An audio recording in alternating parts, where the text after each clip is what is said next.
Chinese এক কৃষকের কমলা বাগান এক্সপ্লোর করার জন্য আসছি। আমরা দেখাবো কি পরিমাণ কমলা হয়েছে। শুধু আসেন লাই, আমরা যাচ্ছি। এই যে ঢুকে গেলাম কমলার বাগানে।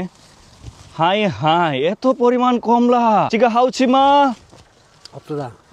দেখেন দেখেন দেখেন কত পরিমাণ কমলা হয়েছে। হচ্ছে 65 বছর বয়স।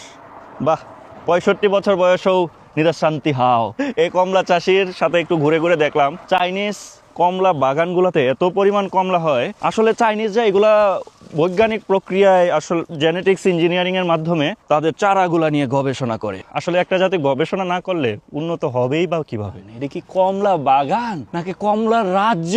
দেখেন একটা গাছেই 40 কেজির মতো কমলা ধরছে। সর্বনাশ! হায় হায়, কোথায় আসলাম বন্ধুরা, কোথায় আসলাম? আমি অবাক। বিভিন্ন দেশ থেকে বাংলাদেশে কমলার চারা যাচ্ছে। আপনাদেরও কি চাইনিজ কমলার চারা লাগবে কিনা? এই চারাগুলা নিয়ে আপনারা চাইলে লাগাতে পারেন।